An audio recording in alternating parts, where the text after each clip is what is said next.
Bonsoir tout le monde. Bonsoir, bonsoir. Bienvenue à la Maison de la littérature. Merci infiniment d'être là pour cette belle soirée qu'on présente en collaboration avec Espace de la diversité, un de nos partenaires chouchous. Donc, on est très, très, très heureuse de vous accueillir ce soir pour cette soirée qu'on a intitulée « Refonder les utopies, la résilience du vivant dans les fictions littéraires ». Donc, avec trois extraordinaires invités. Donc, juste pour vous mettre un petit peu en contexte, la soirée de ce soir s'inscrit dans une grande série portée par Espace de la diversité. Donc, une grande série qui s'appelle « Refonder les histoires ». Et c'est la 5e édition de Refonder les histoires. Et à chaque édition, il y a une déclinaison du thème. Donc, cette année, c'est Refonder les utopies. Donc, le cycle a commencé en septembre dernier. Il y a toutes sortes d'activités qui se passent un peu partout au Québec autour de dans le cadre, en fait, de cette série-là. Et l'idée, c'est vraiment d'inviter des auteurs, autrices, passeurs, passeuses culturelles à venir réfléchir, en fait, à différentes questions. Dans ce cas-ci, on s'intéresse vraiment au rôle que peut jouer la littérature face aux circonstances actuelles de la vie sur Terre. Donc, rien de moins. Circonstances, bon, évidemment, on pense guerre, génocide, crise climatique, intrusion de l'intelligence artificielle et autres réjouissances. En fait, toutes ces circonstances-là peuvent un peu nous faire penser au genre littéraire de la dystopie. Donc, la dystopie qui est ce récit de fiction assez pessimiste qui se déroule dans une société, un peu épeurante où tout va mal. Donc, on va se questionner ce soir à savoir ce que peut la littérature face à cette dystopie dans laquelle on a l'impression d'être plongé, à la crise humanitaire dans laquelle on vit malheureusement en ce moment. On va se demander, est-ce que la plume représente un outil pour réinventer le monde, trouver une sortie de secours à la crise actuelle? Est-ce que c'est une idée romantique ou est-ce que la littérature peut vraiment être un moyen de sortir de cette dystopie-là, un moyen d'imaginer et de fonder un avenir plus juste, plus harmonieux, plus durable? Donc, c'est des grandes questions qu'on va adresser ce soir et qui vont se retrouver dans différentes déclinaisons dans les lectures que nos invités vont faire pour vous. J'ai oublié de me présenter. Je m'appelle Julie Veillette. Je suis responsable de la programmation ici à la Maison de la littérature. J'ai pas l'habitude d'animer comme ça ce soir, mais pour cette soirée-là, j'ai eu vraiment envie, en fait, de discuter avec ces trois invités. Donc, on va avoir la chance d'entendre Yara El-Gadban, Louis-Carl Picard-Sioui et Christiane Vadnet. Donc, trois auteurs-autrices qui, vraiment, à leur façon, abordent ces questions-là dans leurs œuvres. Et donc, ils vont chacune vous présenter une lecture. Donc, on va enchaîner 3 moments de lecture avec les auteurs et les autrices. Et par la suite, on va avoir un moment de discussion où on pourra échanger sur ces questions liées au pouvoir de la littérature par rapport au contexte social, environnemental, politique et à cette idée surtout de résilience du vivant qui traverse vraiment les œuvres les fictions, en fait, de nos 3 invités. Donc, vous entendrez à tour de rôle Yara El-Gadban, Louis-Carl Picard-Sioui et Christiane Vadnet. Donc, Yara, à toi la parole. Excusez-moi. Je vais tout de suite, avant d'oublier, vous présenter le formidable musicien qui nous accompagne, donc Frédéric Brunet. Merci infiniment d'être là. Donc, il va se mêler aux univers de nos auteurs-autrices. Donc, à vous.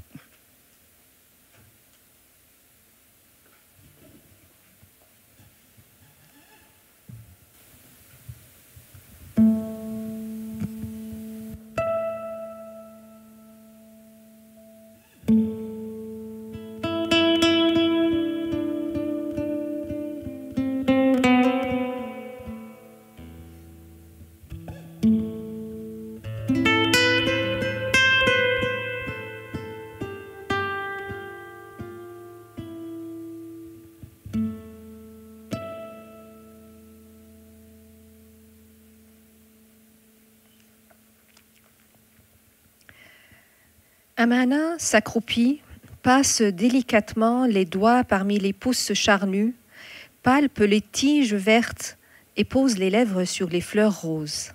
« Hala, ma salicorne, qui fait que ma belle fleur, tu vas bien ?» Elles sont de bonne humeur ce matin, bien nichées parmi les bouts fourchés des rameaux. Amana ferme les yeux, écoute leur chuchotement.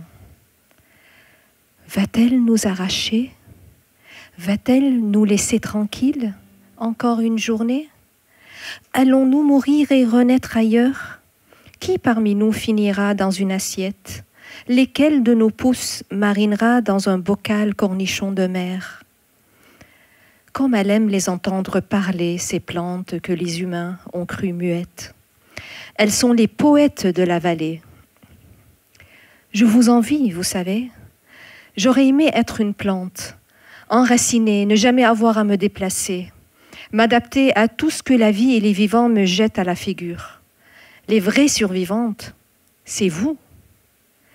Murmure dans la plaine, amante du sel, amante du vent. Poussière, nous, chaleur, nous vivons, mourons, vivons. Nous tenons seuls entre les racines, hauts dans les feuilles et les rameaux. Nous, là, après la mort du dernier humain, après la dispersion du dernier vivant. Nous, là, nous, l'histoire, nous, la mémoire. Les fleurs chuchotent entre elles. Elles se disent adieu et au revoir. Les humains mangeront leurs pétales et en feront des pommades contre les blessures et des remèdes à leur malaise. Ils fabriqueront du savon de l'huile qui coule dans leurs veines et dégusteront leur corps entier, arraché, fumé, cuit, confit, asséché. Grâce à elles, toute une vallée survit. Amana coupera les salicornes, en fera des marinades et une belle salade ce soir. Mieux vaut en profiter avant que le goût ne devienne trop amer. Jeune, elle n'aimait pas les haricots. Le destin a fait en sorte qu'elle soit entourée des salicornes, ces plantes qui se régalent du sol salin et dont on mange les pousses, bouillies ou sautées, comme les haricots. Une fois que leur saveur sucrée au printemps tourne le goût aigre de l'été. La brise est discrète. Malgré cela, la poussière de sel qui flotte dans l'air lui chatouille les narines. Un souvenir lui vient à l'esprit. Le pollen de pissenlit qui s'accrochait à ses boucles fillettes.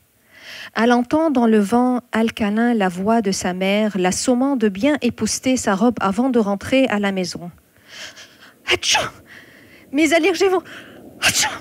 Regarde-moi ta tête. T'as les cheveux tout blancs de pollen, Amana, vraiment. Qu'est-ce qui t'a pris de sortir par ce temps? Tu veux que je fasse une crise d'asthme ou quoi? Mais c'est tellement beau, Yamma. J'ai plein de feuilles de pissenlit. Tu veux pas me faire un bon plat de hitbé avec ça? T'aurais pu ramasser un peu de za'atar ou de robe baiser tant qu'à faire. Va donc me chercher quelques tiges de sumac du jardin. Qu'Allah me vienne en aide. Ton obsession avec les plantes va finir par me tuer. Et n'oublie pas les concombres blancs. Elle se souvient de la fois où elle avait cueilli une quantité criminelle de concombres et les avait jetés dans un bain bien chaud. Elle avait eu l'idée de s'imbiber de leur parfum comme les reines de Canaan. Sa mère avait failli mourir. Elle avait failli mourir en la surprenant, immergée dans l'eau chaude remplie de concombres. L'image lui arrache un rire sonore. Un blaireau, butinant parmi les plantes, se dresse sur ses deux pattes arrière, soldat en alerte. « Eh ben, tu es là. Tu viens me piquer mes salicornes, c'est ça ?» Le petit blaireau la fixe coquin. Tel un trait de pinceau impromptu dans le paysage, ses rayures blanches et noires bifurquent de son petit nez à travers son visage velu et le long de son corps rondelé. Elle l'a déjà vu dans les parages, celui-là. « Vas-y, fais ce que t'as à faire. » Elle tourne le dos. 2 secondes plus tard, son petit compagnon a déjà disparu. J'en profite pour me glisser près d'elle, tout doucement. Quand elle est dans son jardin, ma mère Amana est comme une goutte de sel dans la mer. Elle s'y fond. Elle part dans un autre monde. Souvent, elle part à bâtir, par-delà les montagnes, là où elle avait laissé son enfance au village. Je le sais par la chanson qu'elle fredonne aux plantes, la même qu'elle me chantait petit. Comme si elle avait pressenti ma présence, elle jette un coup d'œil furtif par-dessus l'épaule. Aleph! J'avance parmi les salicornes, soucieux de ne pas trop les déranger. Je m'agenouille et pose un baiser sur la tête de ma mère. Amana prend une grande respiration en regardant les montagnes à l'horizon et se met aussitôt à tousser. Oh, Habibé, ce que je donnerais pour sentir la fragrance des concombres blancs qui embaumaient les terrasses de pierre sur le flanc de la montagne. J'entre dans le jardin de ma mère comme dans une conversation déjà entamée entre elle et elle-même, elle et le jardin, elle et le blaireau, elle et la mémoire d'un pays aussi proche qu'il est loin. Si la pluie avait un parfum, ça serait celui des concombres. Là, ça ne sent ni la pluie, ni les concombres, ni le sumac, ni même le pissenlit. Ça sent la soude et l'ammoniac. Ça sent les vieux œufs et le lait tourné. Drôle, même après tant d'années, l'essence de ma mère refuse ces odeurs qui pourtant sont aussi celles de la vie. Peut-être même la vie la plus belle, parce que la vie la plus obstinée, la plus résistante, celle qui ne cède pas au sel. Ça fait 20 ans depuis l'évaporation de la mer morte. 20 ans. 1000 ans pourtant, 1000 ans depuis son enfance à bâtir. La perle de la Palestine. Le dernier sanctuaire des paysans, où l'on cultivait encore ses fruits et ses légumes que les Israéliens avaient anéantis à coups de graines hybrides et de Frankenstein agronomiques. Loin sont les années où Amana déterrait avec son père les carottes mauves, moissonnait le blé noir avec sa mère, triait les tomates vertes. Jamais assez loin les raids des soldats qui cherchaient le moindre prétexte pour détruire, arracher, confisquer. La voilà pourtant, vivante, survivante et épouse d'un juif israélien. Que dirait son père? Que dirait sa mère? Ces questions sont toujours sur ses lèvres, surtout après une dispute avec Maïmoun, son mari. Quand nous sommes seuls, ma mère et moi, elle me raconte les leçons de son père, qui ne ratait pas une occasion de lui enseigner ce que, selon lui, les cours de botanique à l'université ne lui apprendraient jamais. Il disait que si bâtir a fait résister au changement climatique et à la colonisation, c'était parce que les villageois avaient honoré leur pacte avec la vie. Il disait, au lieu de décapiter les monts et d'y plaquer des colonies, les villageois aménageaient des terrasses de pierre à même les flancs, suivant le flux naturel de l'eau. Il disait, au lieu de planter les mangues et les avocats potomanes, ils plantaient les carottes, les concombres, les figues et les oliviers indigènes. Il disait, au lieu de couper les balloutes, ces humbles chênes qui ne produisaient pas de fruits, il y greffait les orangers. Il n'a l'air de rien, n'est-ce pas? Reconnaissait Saleh, le père d'Amana, en touchant tendrement le tronc d'un ballout. Non, il n'avait rien de particulièrement attrayant, ce chêne poussiéreux qui ornait la cour de notre maison. Non, il n'avait rien d'attrayant, Aleph, me confiait-elle, en revenant sur ce souvenir. C'est un arbre discret, tu sais, ma Amana, continuait son père. Il survit en s'adaptant à son environnement. Il nourrit le sol dans lequel il a poussé. Avec ses racines, il retient l'eau et la redistribue. Ses feuilles filtrent la pluie pour qu'elle ne sature pas la terre. Ses branches contrôlent le mouvement du vent et ralentissent la déshydratation et l'érosion. Puisque c'est un bon survivant, notre chêne, il tombe rarement malade et résiste mieux aux espèces envahissantes et aux catastrophes naturelles. Quand il se nourrit, notre ami le ballout, comme il n'est pas gourmand, il partage les nutriments avec ses voisins, même s'ils ne font pas partie de sa famille, pour qu'ils s'épanouissent aussi. Au fond, le ballout, c'est un peu comme nous les Palestiniens, Yaba. Son père souriait. Oui, fait de cette terre, nous vivons pour cette terre. N'oublie jamais ça, ma fille. Et les fruitiers? Ils sont un peu comme toi, répondait Saleh en lui pinçant le nez. Ils ont besoin de beaucoup d'entretien. Difficile quand on porte des fruits de survivre d'une année à l'autre sans un peu d'aide. Leur fragilité les oblige d'être égoïstes, exploiter les ressources, répandre leurs graines et leur pollen le plus vite possible. Et tant pis pour les autres. Comment ça? Les orangers et les figuiers sont des colons? Ah, ce grand rire gras de trop de chicha. Ah, Aleph, remémorait Amana. Comme j'aurais voulu que tu entendes ce rire, surtout quand ton grand-père venait à la défense des arbres fruitiers. Mais non, ma Amana, s'empressait-il de la rassurer. Il faut aux fruitiers des voisins comme les chênes, c'est tout. Ya Bente, disait-il toujours de sa voix rauque, rouillée par une vie à travailler la terre. Sache que la vie est plus intelligente que nous. Elle est patiente et le temps pour elle est infini. Elle a pris des siècles à grandir et à s'enraciner. Elle a parlé au soleil, elle a parlé à la lune. Elle a parlé aux animaux, elle a parlé aux oiseaux. Elle a semé la terre, elle a semé la mer. Elle a cueilli les vents, elle a cueilli les étoiles. Même les lieux les plus hostiles couvent la vie.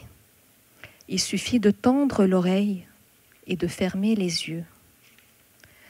Le père d'Amana lui racontait cela durant leurs interminables sarhas dans les collines de la Palestine, là au-delà du mur, là où ni elle ni nous les enfants de la vallée ne pourront plus aller, de l'autre côté des monts.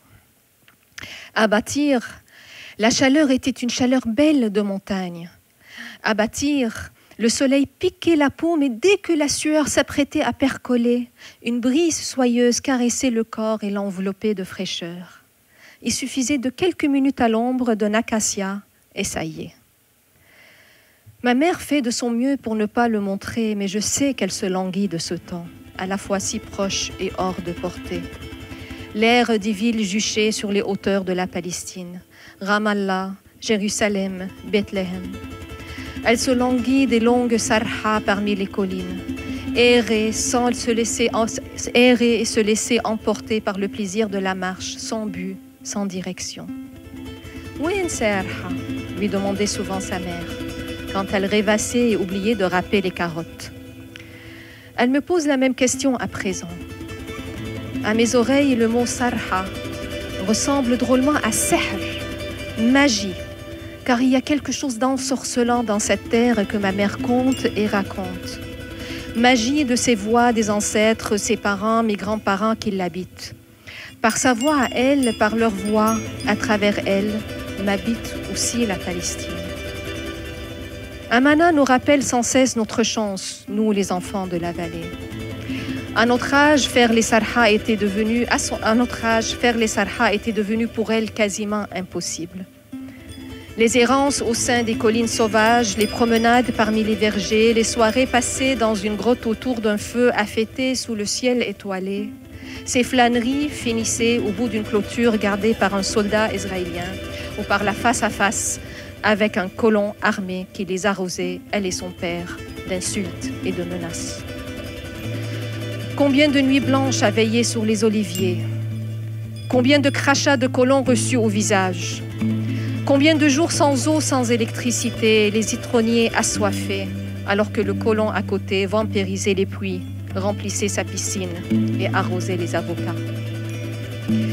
Elle n'osera jamais l'avouer devant les autres, mais pour Amana, l'évaporation de la mer morte a été une bénédiction. 20 ans qu'elle fait la descente quotidienne, en partant des grottes et des oasis. Elle traverse les ruines de la station balnéaire d'Ain Gedi jusqu'au lit de la mer. Elle s'est soumise à la vie à ce même endroit et la vie lui chuchote ses secrets, graines de sel après graines de sel, plante après plante, fleur après fleur. Elle ne verra peut-être jamais les collines de son enfance par-delà le mur, ne mangera plus jamais une clémentine, ne cueillera ni le za'atar ni le myramier. Le thym et la sauge poussent dans la fraîcheur de la montagne. Mais voilà que notre monde respire. À la place des herbes, elle ramasse les salicornes. Ce que les Barloutes faisaient pour les fruitiers, les Tamaris le font pour les vivants. Le vert et brun chocolat du sol humide de sa jeunesse à bâtir et le rose et blanc de sa vieillesse dans la vallée. L'ennemi du passé est aujourd'hui son compagnon de vie. Penses-tu, Yamma, que ton père, Jeddo Saleh, aurait accepté Maïmoun? Lui avais-je demandé une fois. J'aimerais croire, mon Aleph, que s'il nous voyait travailler la terre, vivre avec le sable et le sel, et s'il t'avait vu, toi, il aurait été heureux. Merci.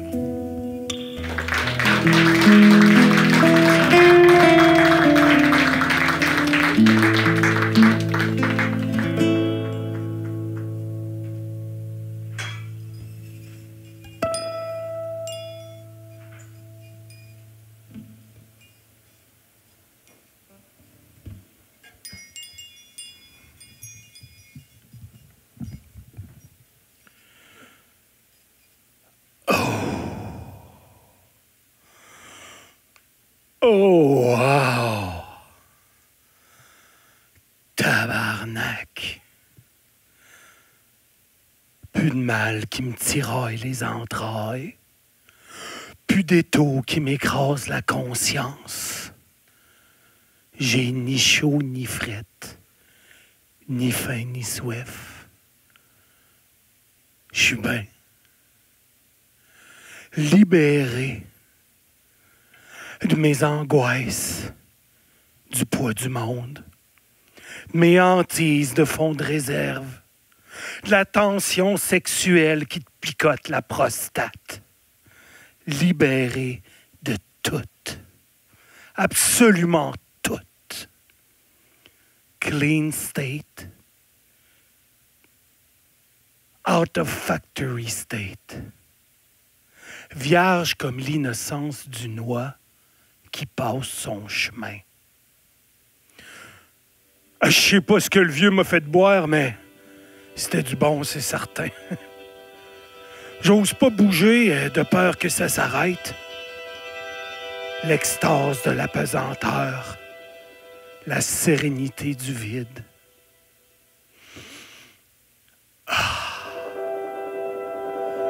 Le vieux peut attendre. Kitschike peut attendre. Charles peut attendre. Charles, il est mort. Puis les morts peuvent attendre.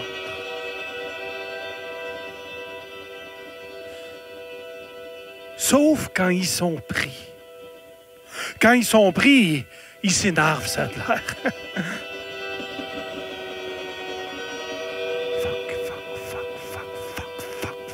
Fuck! Charles peut pas attendre. Je suis venu ici pour des réponses. Pour lui. Calice. C'est où ici? Je suis où, moi? Le vieux farceur? Où c'est qu'il est?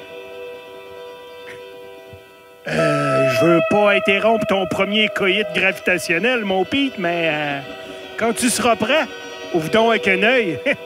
Je pense que j'ai trouvé ce qui cloche avec le petit Falardeau. Je trouve la force de combattre la gravité de mes paupières, puis je tire mes rideaux oculaires wide open. Les ténèbres rassurantes de mon espace intérieur sont soudainement remplacées par un autre type de vide. L'obscurité d'un cosmos ponctué de grandes vagues lumineuses en perpétuelle mouvance.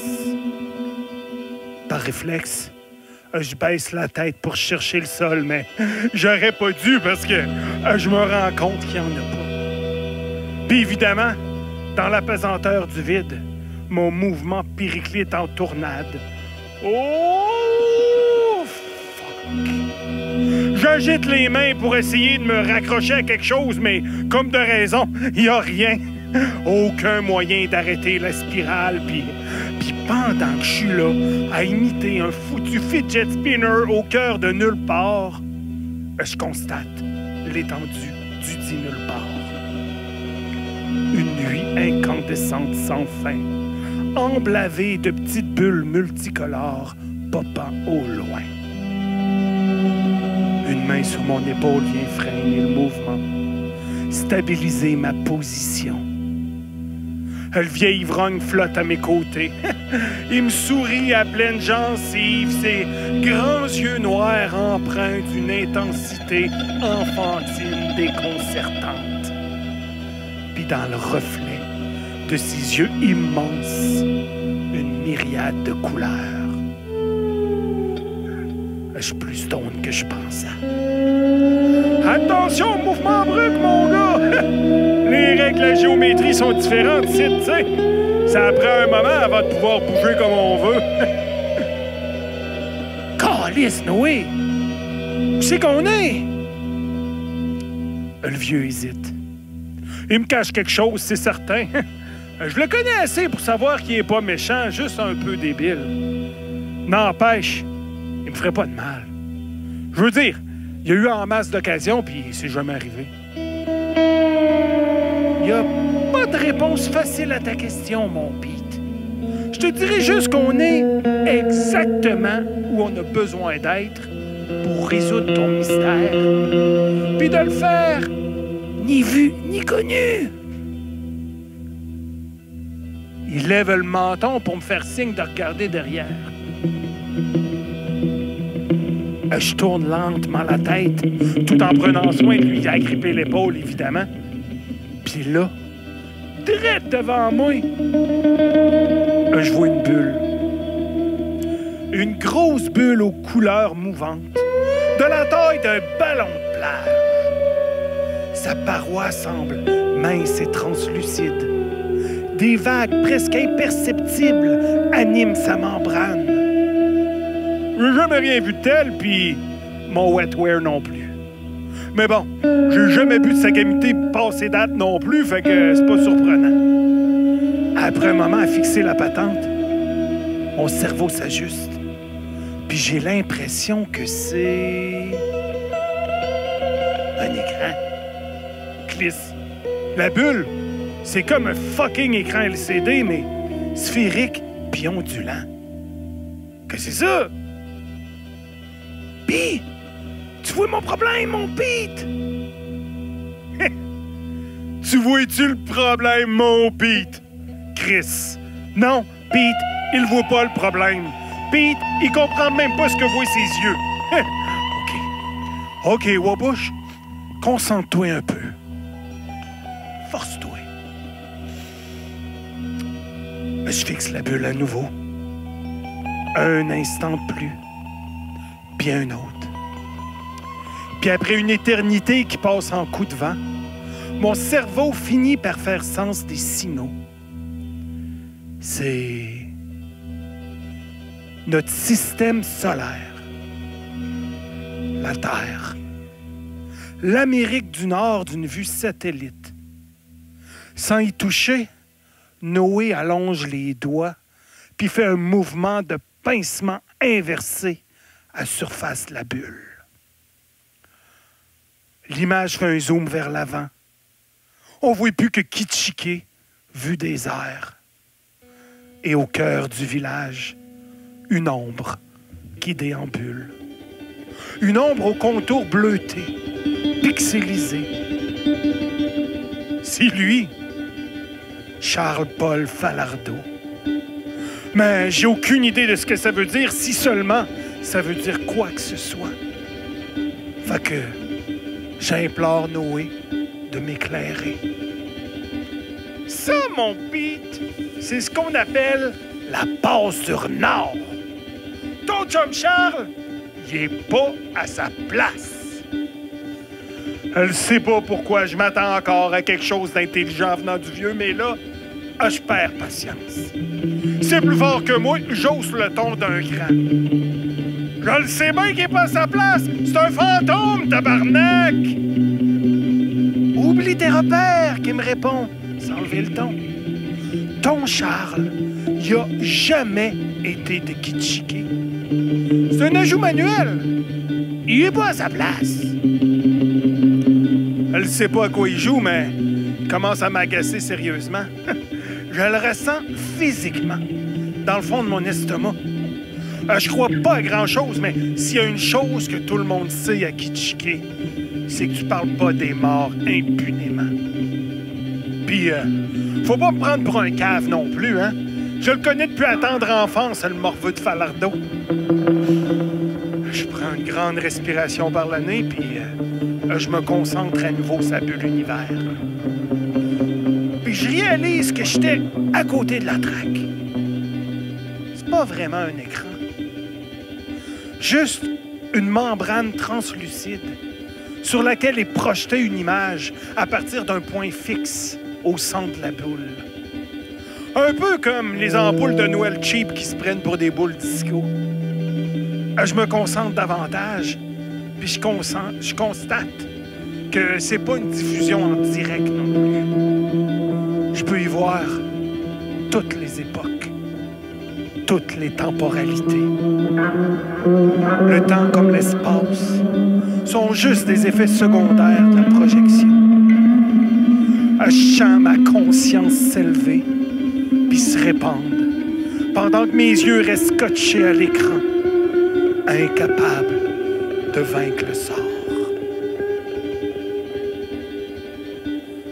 Je peux voir la vie tout entière de Charles.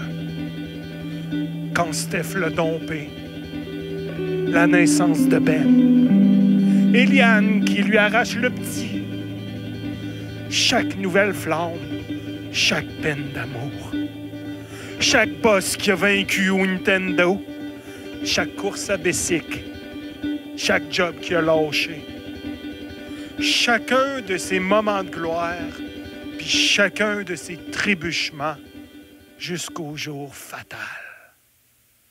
Des fois, c'est tendre. Des fois, c'est audacieux.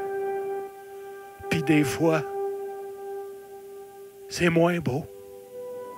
Honteux. Et ça pogne aux tripes en sacrement. Je m'y suis les yeux du revers de la main, puis une révélation me frappe. Peu importe l'époque, tant de son vivant que dans sa mort, l'aura de Charles demeure pixelisée, étrangère à notre réalité. Comme si quelqu'un ou quelque chose avait copié-collé son essence dans notre monde, sans que personne s'en rende compte. Mais d'ici, c'est clair, limpide, tabarnak. Il a raison, le vieux Christ de fou. Il est pas de chez nous, Charles. Il a jamais été de chez nous. Comment c'est possible? Une job externe, c'est sûr. Un petit fin finot d'un échelon supérieur qui s'ingère dans notre monde. Fait un bout, j'ai remarqué les vagues qui provoquent, mais c'est pire que je pensais. Il a inséré un étrange. Personne s'en est rendu compte de son vivant au kid, mais là, une fois trépassé, le pauvre, trouve pas la sortie. Mais pourquoi? Puis d'où qu'il vient s'il n'est pas de Kitchike? Wow! Pas de ton Kitchike. Sûrement d'un autre poste, ou bedon, c'est une job de création. Quelque chose de custom, juste pour venir m'embêter. Ouais, ça. Un autre poste? Une autre vague de probabilité. Choisis l'allégorie que tu veux, mon Pete. Une autre fréquence, un autre show, un autre livre. Hey, check-y l'atteinte des petits bouts excédentaires. Lève l'imeu. Je te gage qu'il vient pas juste d'un autre livre. Il vient d'un autre éditeur. J'entends la voix nasillère du vieux continuer ses élucubrations grotesques en bruit de fond. Mais j'y porte plus attention parce que le hamster gratte à nouveau en direction de la sphère. J'examine la paroi à recherche d'autres choses.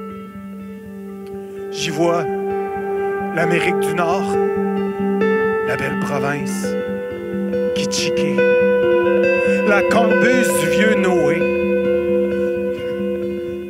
Puis là, à l'intérieur, je nous vois. Noé pis moi. On est là, dans le salon, couché dans sa tente tronquée, inanimé. Tabarnak, on a trépassé. Le chanteur puis la haine se répandent dans tous mes membres, puis je pète un plomb. Mon tabarnak de vieux fou! Tu nous as fait la version indienne de la passe à Jim Jones? T'avais l'intention de me dire qu'on était mort? Ben, si ça aussi, c'est trop dur à expliquer. Quoi? Hein? Non? Ben voyons! On a juste laissé la viande dans le shaker pour voyager léger. Hein? On économise l'énergie. Coudonc! Tu lis pas les pamphlets de l'hydro? Fait 100 000 ans qu'on fait ça, mon Pete. Voyager dans le monde entre les mondes. Comment tu penses que tes ancêtres trouvaient le gibier? Une fois libérés des contraintes du temps et de l'espace, tout devient limpide.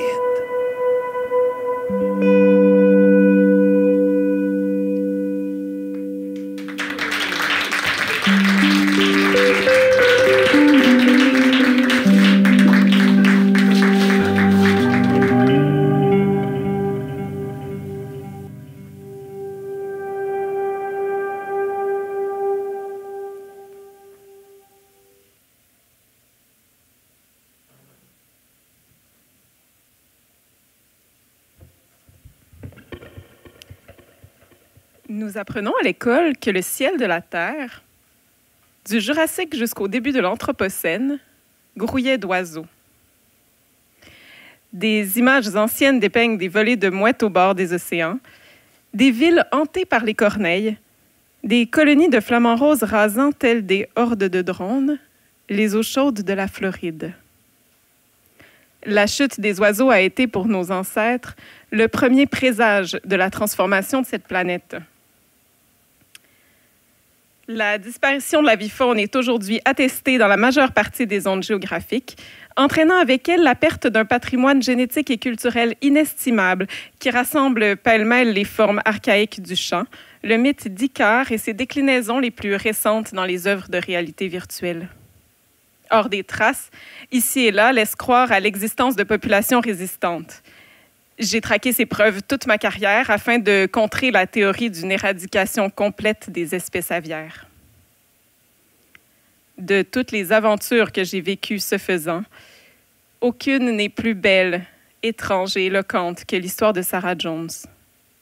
Ce que je m'apprête à vous raconter n'est ni le résultat de travaux finement paramétrés, ni une démonstration en règle. Mon récit ne vous convaincra peut-être pas que, quelque part dans les hauteurs de l'Himalaya, de gracieuses bêtes ailées nichent toujours à notre insu.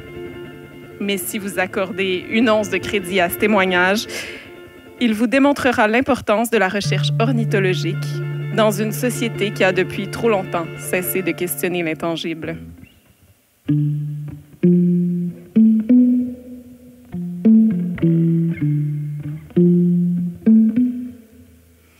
J'ai eu vent du cas Sarah Jones par un hologramme messager que m'a fait parvenir un de ses voisins. Dans la communauté où elle vivait, certaines personnes étaient choquées d'apprendre qu'elle avait découvert un passereau intact.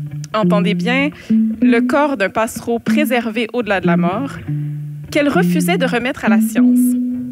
La jeune fille, adepte d'un embrouillamini de mystiques anciennes, s'était bâtie une réputation de bizarrerie et de mauvaise foi. Apparemment, elle voyait un parallèle entre sa découverte et les corps incorrompus de la tradition chrétienne, les cadavres inaltérés des saints qui donnèrent lieu au commerce des reliques pendant des siècles. Ne faisant ni une ni deux, je me suis embarquée pour Bedford House, où la jeune fille vivait. Dès notre première rencontre, elle m'a semblé parfaitement saine d'esprit. Je l'ai rejointe dans sa chambre, un antre encombré de chandelles, de livres, d'affiches de musique et d'objets naturels, cocottes, fleurs séchées, répliques de crânes, herbiers. Rien de terriblement inhabituel pour une fille de cet âge, obsédée par le romantisme des époques révolues. Elle respirait le calme tandis qu'elle m'offrait le thé, ses yeux noirs et interrogateurs posés sur moi. Je préférais examiner le passereau sans tarder, ai-je répondu en me tortillant les mains. Elle m'a désigné une cloche de verre au bord de la fenêtre, entourée de fruits qui mûrissaient au soleil. Il était là, sous la demi-sphère transparente, intacte.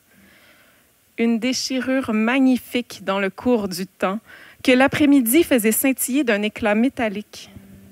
D'eau bleue océanique, gorge de bronze. J'ai reconnu l'hirondelle rustique, espèce autrefois très commune, annonciatrice des tempêtes et, pour les marins, de la terre prochaine. Sarah Jones, me voyant essuyer une larme, m'a expliqué qu'elle ne confierait jamais cet oiseau à qui que ce soit, parce que le regarder faisait monter en elle une paix inconnue jusque-là. Au moment où je suis arrivée à Bedford House, elle avait déjà commencé à raconter que son asthme, maladie dont elle souffrait depuis l'enfance, s'était de beaucoup adouci au contact de sa découverte. Les corps incorrompus, avait-elle écrit sur le réseau, regorgent du fluide universel qui fait défaut chez les malades. C'est pourquoi il reste à jamais tiède, parfumé et souple. Elle continuait en décrivant des étourdissements si doux, si étonnants qu'ils s'apparentaient à des transes, où elle sentait tout à coup la pression atmosphérique chuter dans ses veines et le smog lui transmettre les vibrations frémissantes d'un chant d'oiseau. Tout comme vous, je ne crois pas au miracle. De deux choses l'une. Ou ce passereau avait été préservé par des conditions particulières du sol, un manque de bactéries dû aux pesticides par exemple, et Sarah Jones délirait, ou il était de mort récente et une petite population aviaire survivait quelque part dans les horizons. Mon enquête ce soir-là ne m'a pas menée à des conclusions satisfaisantes. À peu près tous les voisins étaient persuadés que la jeune fille mentait. J'ai cherché au fait des bâtiments un amas de brindilles révélateurs, mais suis rentrée bredouille. Nous vivons une époque formidable. Nous sommes capables de visiter les confins de l'univers, d'installer une station sur Mars et d'y rechercher d'autres formes d'intelligence. Or, au milieu du noir infini, l'humanité sacrifie progressivement en étendant son territoire tout ce qui lui est étranger. Nos ciels désormais remplis de drones, d'avions et de fusées sont une expression très claire de ce nettoyage spéciste de l'espace aérien qui a commencé le jour où nous avons forcé un pigeon à trimballer des missives, s'est poursuivi dans la chute des oiseaux et s'exprime aujourd'hui par la transformation des abeilles en flotte de robots pollinisateurs.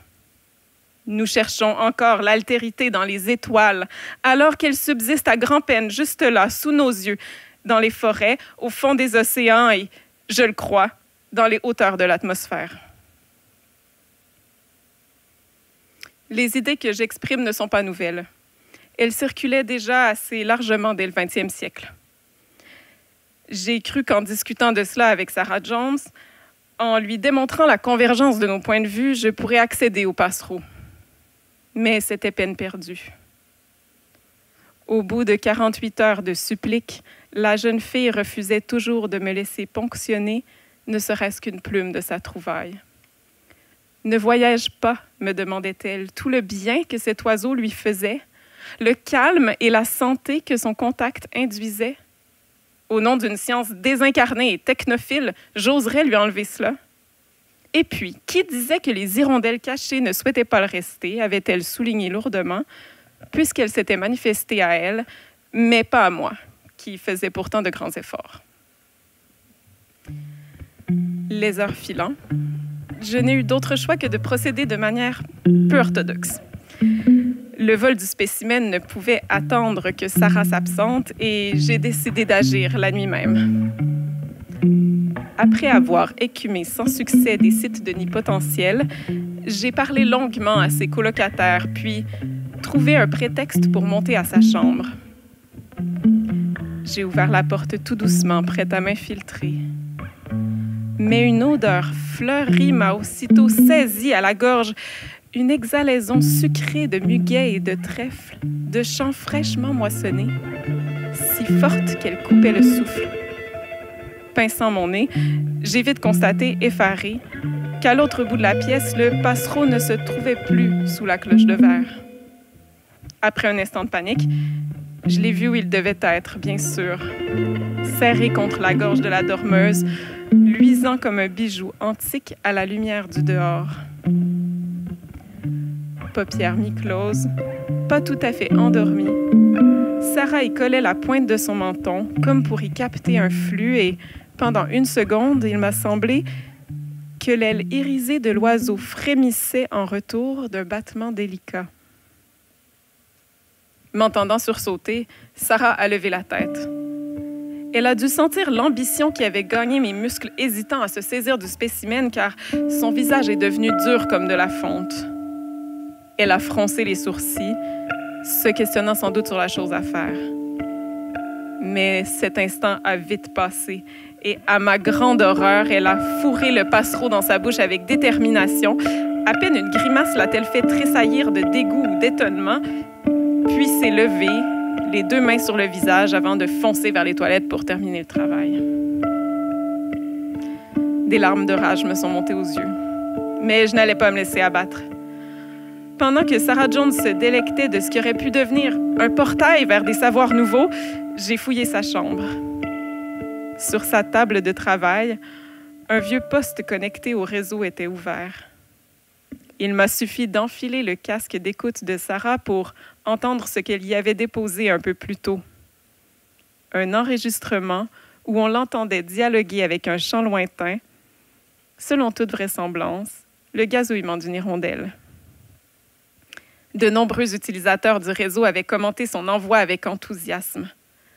Alors, j'ai découvert le profil de plusieurs adolescents qui, à l'instar de Sarah, adoraient de vieux squelettes, cultivaient des plantes rares et se partageaient des vidéos d'oiseaux sauvages. Au Mozambique, un garçon prétendait nourrir une nichée de pélicans à partir de son propre sang. Une Polonaise couvrait tendrement des œufs d'un bleu royal rescapé d'une zone abandonnée, dans une forme de méditation animalière élégamment mise en scène.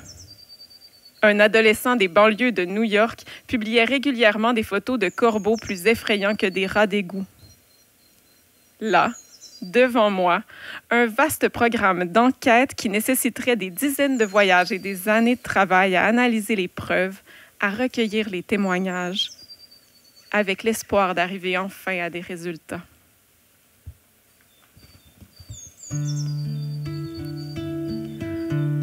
Faucon pèlerin, bruant des marais, pic à dos noire, jet du Yucatan, oie des neiges, engoulevant. Les oiseaux déchiraient jadis le ciel. Ils disséminaient leurs présages dans la cendre des cheminées, déclenchaient sur leur passage les frayeurs et les émerveillements que décrivent les récits parvenus jusqu'à nous.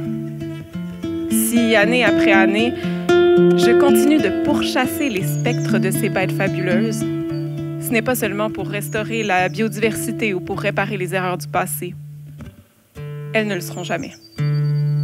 Non.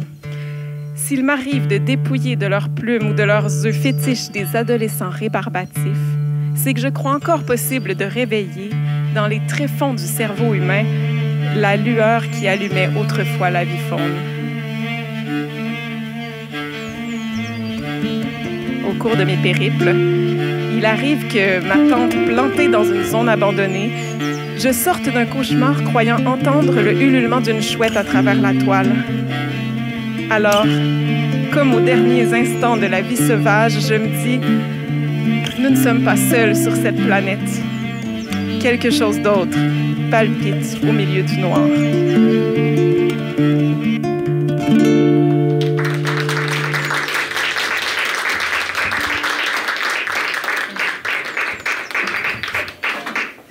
Merci infiniment, Yahaël Gadban, Louis-Carl Picard-Sioui et Christiane Vadnet pour ces lectures vraiment inspirantes et inspirées. Merci Frédéric Brunet pour l'accompagnement musical tellement envoûtant et sensible. Merci beaucoup. Alors, avant de m'entretenir avec nos invités, je vais vous les présenter officiellement avec leur bio, pendant que mes collègues opèrent un subtil changement de mise en place sur la scène. Donc, notre première invitée, Yara El-Gadban, née en 1976, Yara El-Gadban est romancière et anthropologue d'origine palestinienne.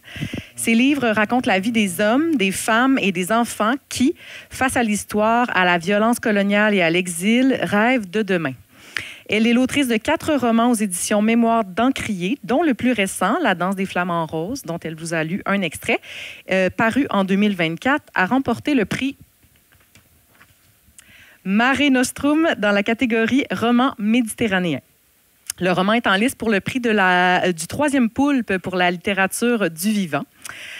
Yara El-Gadban a signé son premier roman L'ombre de l'olivier en 2011. Elle publie Le parfum de Nour en 2015 et Je suis Ariel Sharon en 2018.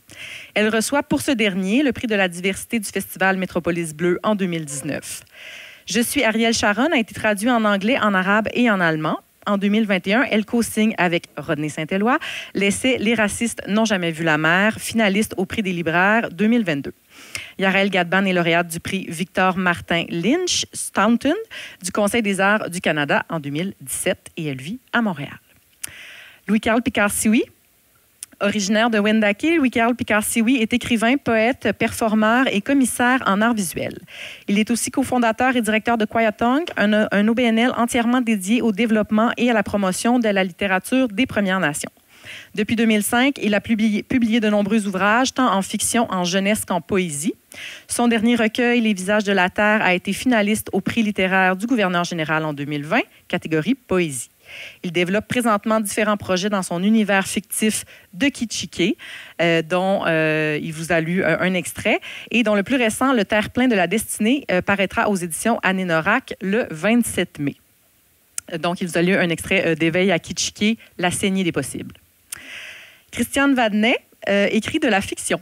Son premier livre, Faune, paru chez Alto en 2018, a remporté le prix de création littéraire Ville de Québec, Salon international du livre de Québec, le prix des horizons imaginaires et le prix du calque œuvre de la relève dans la capitale nationale, en plus d'être traduit en plusieurs langues.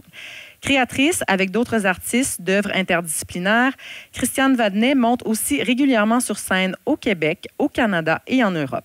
Son engagement envers les nouvelles formes de la littérature ainsi que son rayonnement international lui ont valu en 2019 le prix de l'ICQ. Au printemps 2024, elle était l'auteure en résidence de Tartu, ville UNESCO de littérature et capitale européenne de la culture. Alors, je vous invite à me rejoindre sur scène. Donc, bonsoir à vous trois. Merci infiniment d'être avec nous ce soir. Donc, vous aviez brillamment mis la table pour notre petite discussion. Donc, je vais commencer avec toi, Yara. L'extrait de La danse des flamants roses que tu as choisi de nous lire s'inscrit parfaitement dans les questions qu'on souhaitait aborder dans cette table ronde. Donc, j'ai l'impression que ça résume bien aussi ce que tu avais envie de faire avec ce livre. Donc, ce livre qui est né, tu le dis toi-même, de la question « Et si la Palestine offrait la seule utopie possible? » Donc, tu as mentionné vraiment refuser l'idée d'une Palestine sans aucun avenir, sans aucune issue et avoir plutôt envie de léguer à tes enfants, notamment, une vision positive de la Palestine qui met de l'avant sa richesse, sa chaleur, son humanité. Donc, je pense que c'était très bien représenté dans cet extrait-là. Donc, je pense qu'on peut dire sans se tromper que tu crois en ce pouvoir de la littérature de nous sortir de la dystopie. Merci beaucoup, Julie, et merci beaucoup à tout le monde qui est présent ici. Et à Frédéric, vraiment, pour cet accompagnement extraordinaire. Oui, je crois beaucoup à la littérature et je pense qu'on l'a vu ici de manière extraordinaire, tout ce qui est possible grâce à la littérature. Quelqu'un m'a posé la question, bon, mais face au génocide, comment tu peux encore croire qu'on peut changer quelque chose? Et moi, je dis, notre travail comme écrivain, c'est d'élargir l'imaginaire.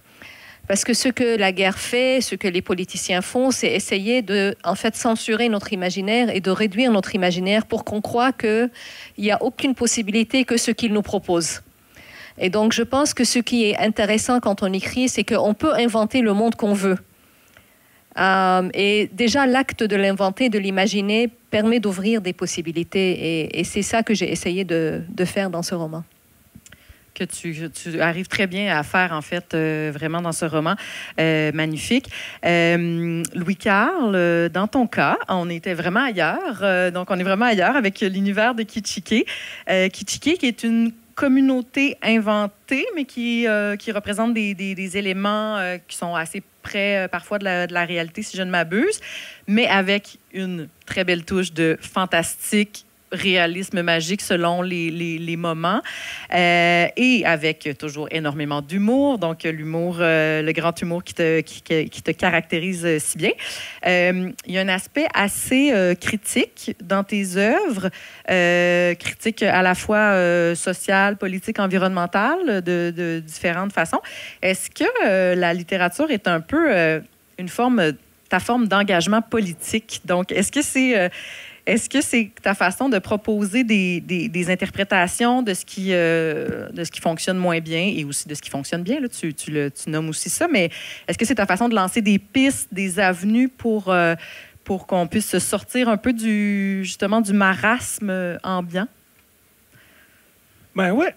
Ouais, je pense que oui. En fait, j'ai découvert très, très jeune que l'art nous permettait de dire à peu près n'importe quoi, contrairement à... Tu sais, je l'ai raconté à quelques reprises, mais tu sais, des fois, quand on parle de politique ou de changements sociaux, dans des petites communautés, c'est difficile. Hein? On se fait rapidement juger ou on se fait dire parle pas de ça, tu vas te faire haïr, tu sais, tu n'auras pas de job au conseil de bande ou des trucs comme ça.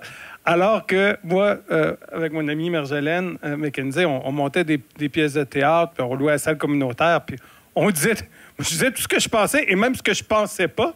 Et les gens étaient intéressés, ils étaient même prêts à payer pour venir le voir, puis ils rigolaient. Tu sais? Alors là, j'étais comme... Ouais. Hein? Donc oui, l'art, ça serait ça. Puis je trouve tellement ça beau ce que dit mon ami Yara, parce que c'est vraiment ça, en fait. C'est que pour moi, l'art offre des possibles, permet de nommer des choses qui sont innommables. C'est-à-dire que les gens, en tout cas, tant dans la société dominante que dans nos communautés, oseront pas dire pour différentes raisons.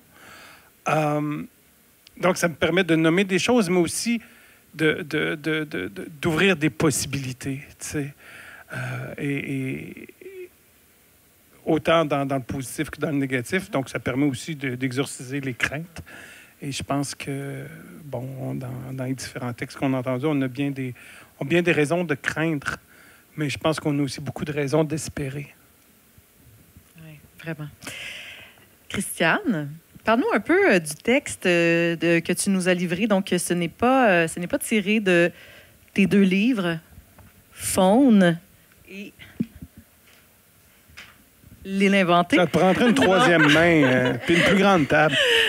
Donc, ça n'est pas tiré... donc, c'est un texte particulier. Veux-tu nous parler un petit peu du contexte? Oui, brièvement, en fait, c'était une commande. C'est une nouvelle qui a été commandée par un nouveau projet qui avait fait, il y a quelques années, un numéro sur la fin d'un monde et non la fin du monde. Puis finalement, bon, moi, j'avais décidé de parler de la fin des oiseaux parce qu'ils sont menacés par plein de choses.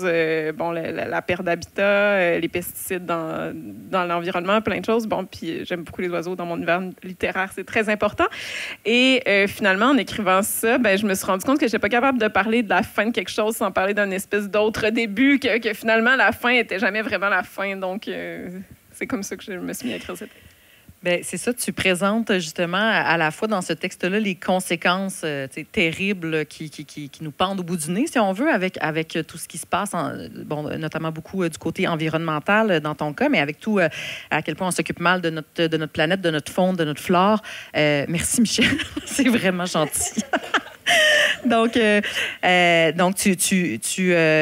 ça, tu nommes ces conséquences-là, tu illustres ces conséquences-là qui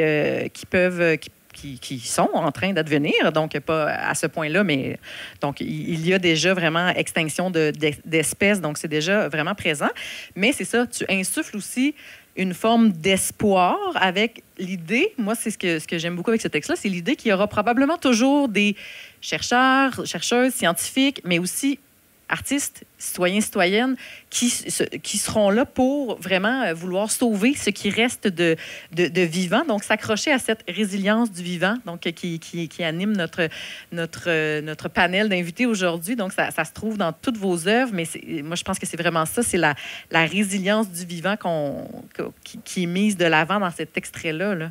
Oui, puis ce que je retiens de ce que tu dis aussi, c'est que, en fait, la fin, c'est jamais vraiment la fin. En fait, moi, je trouve qu'on vit dans la fin, on vit dans la dystopie, comme beaucoup d'auteurs de science-fiction, je trouve ça. Et donc, j'ai quand même l'impression qu'elle est là et on ne la voit pas nécessairement. Puis quand j'écris ce futur-là, tu sais, pour le besoin du PowerPoint, je l'ai situé en 2144, mais peu importe. En fait, c'est quand même le monde dans lequel on vit. Puis je pense que ce qui est difficile en ce moment aussi, c'est d'apprécier ce monde-là dans lequel on vit, puis de ne pas voir le côté lumineux qui doit subsister pour qu'on puisse continuer à vivre. T'sais. Quand on parle d'éco-anxiété, par exemple, qui d'ailleurs est un mot qui est de plus en plus évacué là, du discours des personnes qui sont chercheurs, chercheuses en sciences environnementales, finalement, pour parler finalement d'éco-émotions, on a des éco-émotions très négatives, mais en même temps, il y a des choses qui ne reviendront jamais. Là, il y a des peuples entiers animaux qui sont disparus. Il y a eu un vrai génocide, un écocide, et pourtant, cette planète-là, elle est encore là, elle est encore belle. Il faut encore... Puis je pense que pour moi, la littérature, comme disait Yara, c'est détendre l'imaginaire, c'est vraiment beau. Puis je pense que c'est aussi le lieu d'apprivoiser ces sentiments-là, de vivre avec puis d'être capable de les transcender. Fait que je pense que dans les dernières années, ce sur quoi je travaille, c'était beaucoup autour de ça, de comment réussir à transcender ce sentiment-là, puis à continuer à persister, à voir la beauté dans ce qui est là, puis aimer ce qui est là. Puis je pense que ça, c'est important, puis c'est une forme d'utopie aussi. Oui, vraiment. Je pense que ça va être présent aussi dans ton prochain livre. Oui, c'est pour ça que ça m'habite beaucoup. C'est ça, vous êtes... donc, on voit vraiment que vous êtes chacune à votre façon, à la fois critique. Donc, il y a vraiment une portion critique dans ces œuvres-là, mais aussi vraiment, vous accrochez, si on veut, vous utilisez donc votre écriture, les imaginaires que vous développez pour, j'aimerais dire, élever le débat. Donc, pour proposer des solutions, au moins des visions d'un avenir qui, en tout cas, vraiment avec une grande lucidité, mais qui se veut quand même lumineux, réjouissant. Est-ce que c'est naturel pour vous, cette forme? Est-ce que ça vous vient naturellement dans la création ou est-ce que vous le faites un peu par devoir ou par, justement, éco-anxiété sociale? Ou, est-ce que c'est des thèmes vraiment qui naturellement viennent dans la création ou si là, vous vous dites, on n'a pas le choix de parler de ces sujets-là, c'est mon devoir de parler de ces sujets-là? Je peux me lancer si vas-y, Christian. Non, moi, je vois que tu as déjà les réponses aux questions. Oui, toi, si j'ai noté des réponses. J'ai pas envoyé les questions à l'avance. Non, je savais pas.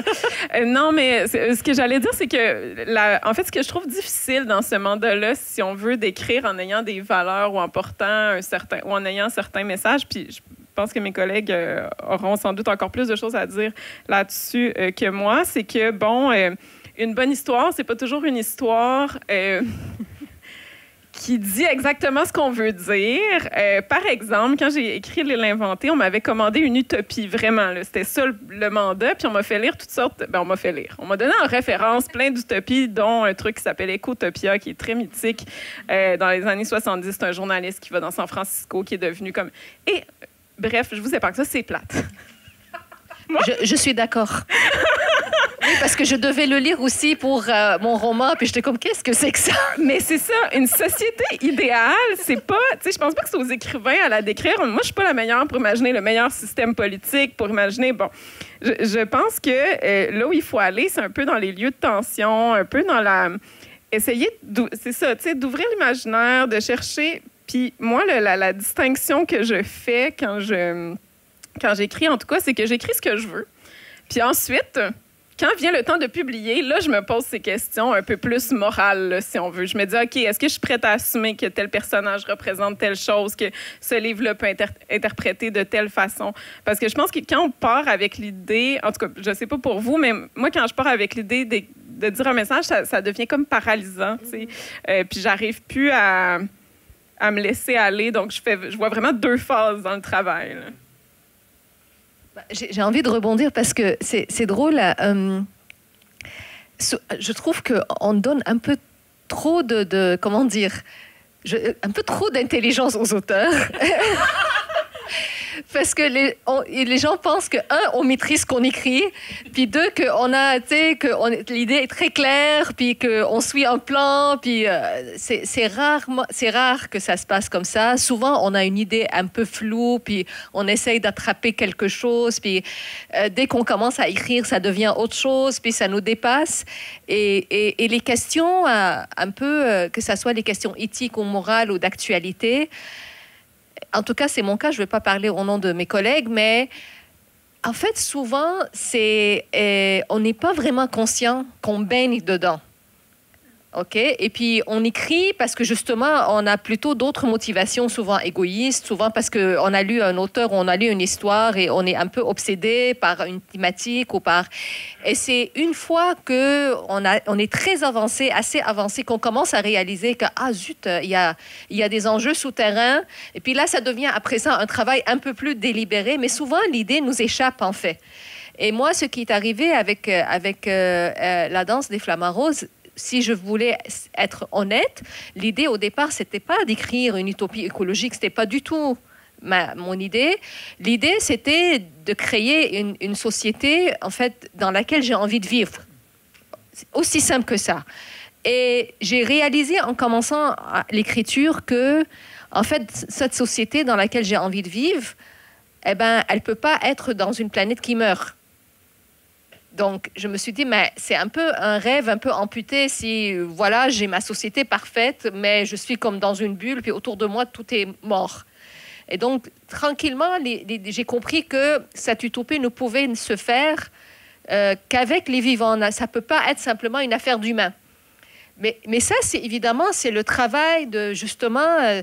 des années et des années à être sensibilisé aussi et à être de plus en plus conscient de la crise climatique, avoir des enfants et à voir qu'est-ce qu'on est en train de léguer à nos enfants. Et puis, veut pas, ça entre dans ton imaginaire. Moi, j'ai grandi dans une jungle de béton. J'ai pas grandi du tout dans cette conscientisation-là, mais ça a fait son travail en moi. Et puis, ça a fini par donner ce roman-là. Et je pense que c'est quelque chose qui s'impose, qu'on le veuille ou non, et devient comme... Ça fait partie du zeitgeist, de notre vécu quotidien, parce que là, c'est dans notre vécu quotidien. On ne peut plus simplement, ah oui, c'est une tornade à l'autre... Non, l'autre jour, avant-hier, une tornade est passée à Montréal. Avant, c'était inimaginable. Eh bien, mais c'est ça. Donc, ça s'impose par lui seul, je pense. Louis-Carl? Ouais.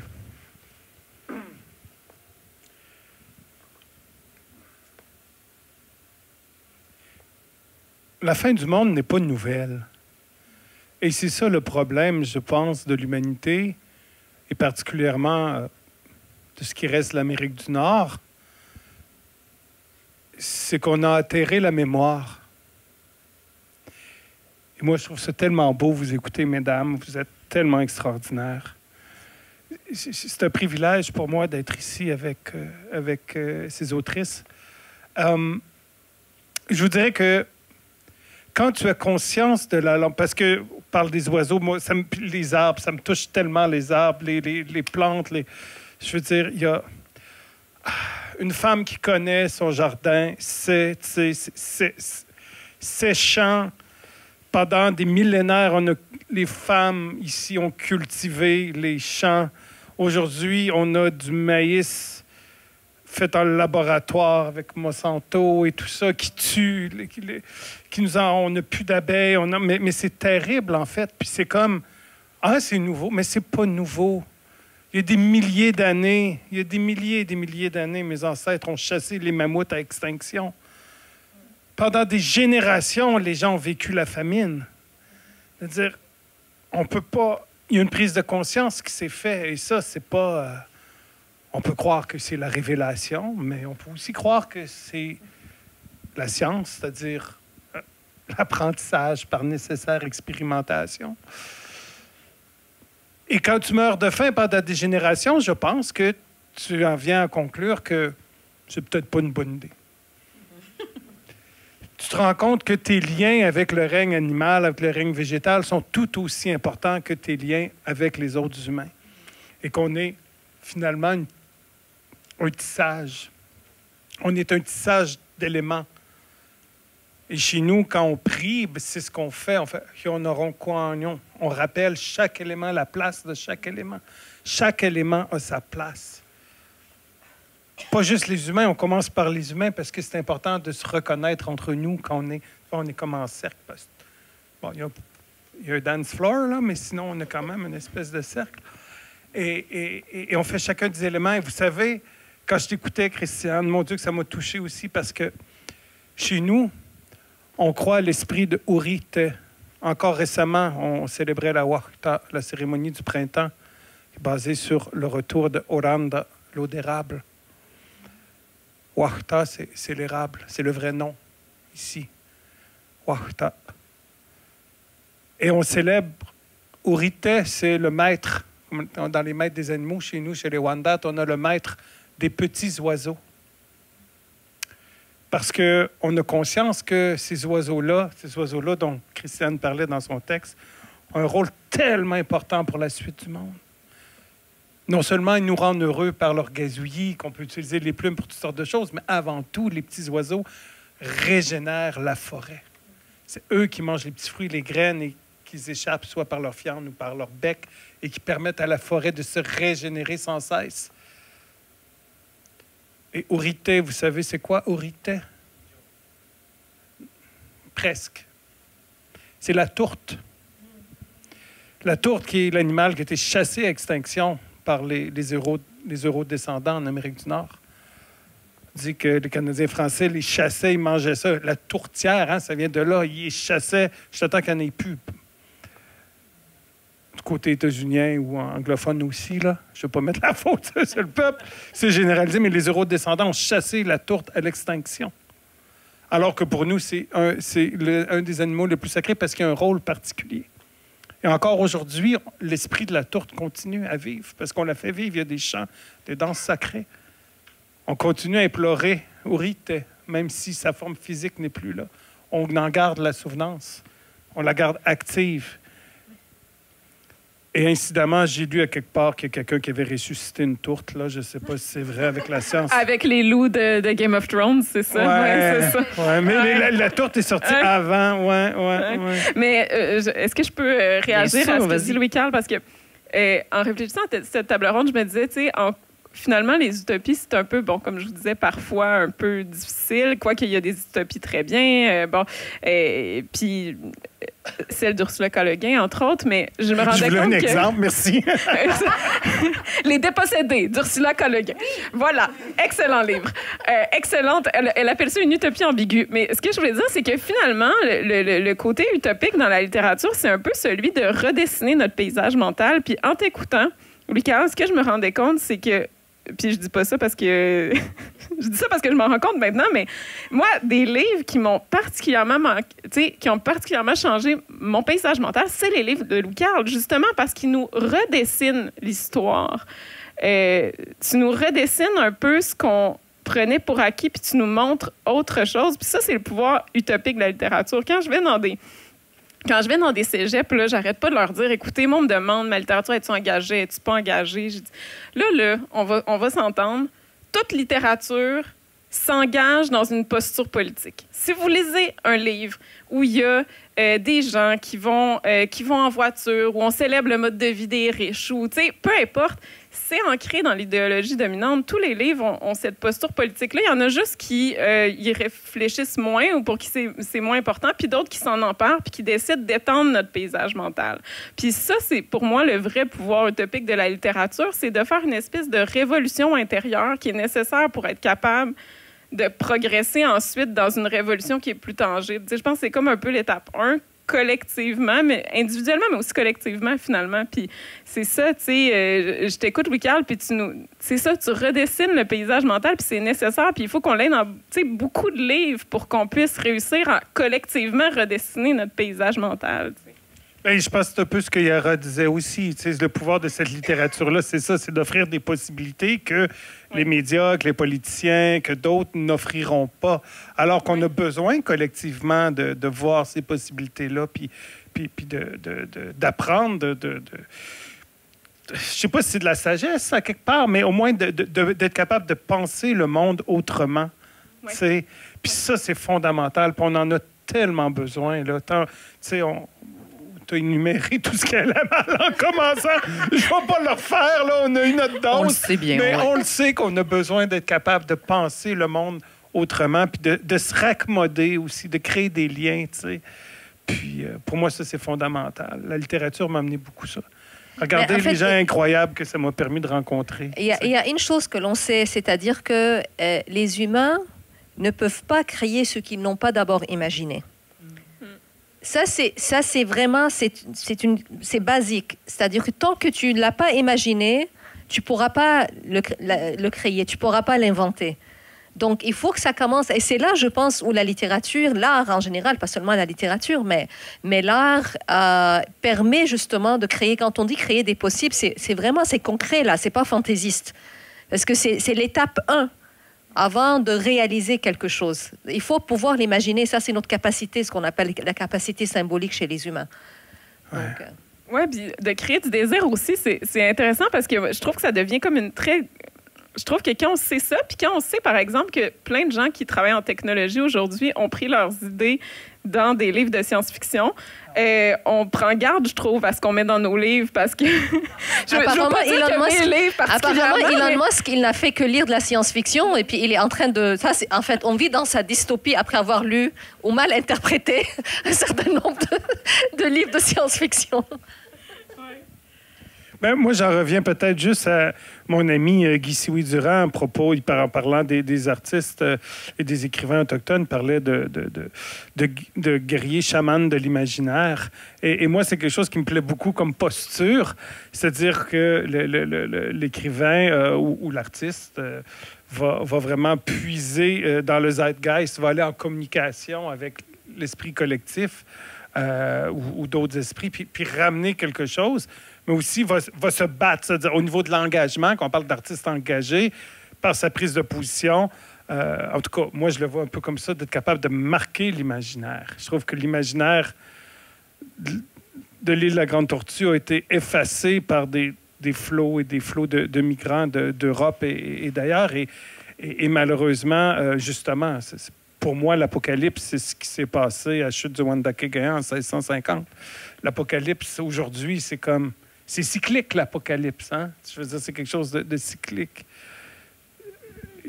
J'invente rien. Là. Jordan Taylor l'a dit souvent. Nous sommes les survivants de l'Apocalypse. Et je continue à le croire. Mais ça m'amène à être engagé. Et dans cet engagement-là, essayer de partager aussi d'autres... de reconquérir, sinon le territoire réel, du moins reconquérir l'imaginaire pour que l'ensemble de nos frères, de nos sœurs, peu importe leur origine, puissent vivre l'île de la Grande Tortue, le territoire qui ont choisi d'habiter ou que leurs ancêtres ont choisi d'habiter. On n'est pas en Occident ici. Je le répète souvent dans mes conférences. Le Canada, ce n'est pas l'Occident. L'Occident, c'est l'Ouest. On est à l'ouest de quoi? Je ne sais pas. Je veux dire, on est sur l'île de la Grande Tortue, un continent qui est habité depuis tellement longtemps. Il y a de la richesse et ces richesses-là du passé, cette science-là, ces langues-là qui se sont développées ici, vous en êtes tous et toutes les héritiers d'une certaine façon. Et il y a on ne peut pas penser demain sans sauvegarder cette sagesse-là. Je vous parlais de l'exemple des mammouths qui ont été chassés à extinction. Il y a une sagesse. Si on avait écouté peut-être les ancêtres, on n'en serait pas là au niveau de la chute des espèces. Je pense qu'en tant qu'humain, en tant qu'humanité, on ne peut pas se passer de la sagesse des différents peuples de la Terre. On ne peut pas se passer pour demain de la sagesse palestinienne. Nous en avons besoin pour survivre. De notre humanité ont besoin de la sagesse palestinienne pour survivre, entre autres.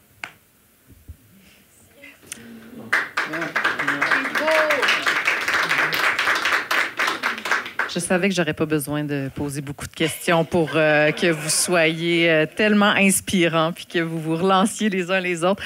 C'est formidable de vous voir avec cette belle complicité. On va passer dans quelques minutes on va prendre quelques questions du public, donc commencez à y penser. Je vous lance une dernière question de mon cru. Est-ce que vous pensez qu'on est encore capable, puis bon, évidemment, c'est une question rhétorique, on est encore capable, mais est-ce que vous pensez qu'on est encore capable de lire, ou qu'on lit, en tout cas, du moins de la même façon, les récits dystopiques, alors que les vrais de vrais là, dystopies, alors qu'on a nous-mêmes l'impression de vivre dans une dystopie. Donc, tu sais, évidemment, il y a les 1984 et compagnie, tu sais, qu'on ne lisait pas du tout, évidemment, de la même façon, puis que là, on a dans le temps, à l'époque, et que là, on a un peu l'impression qu'ils sont en train d'advenir dans notre vie, ces éléments-là, la Servante écarlate, etc., pour ne nommer que ceux-là.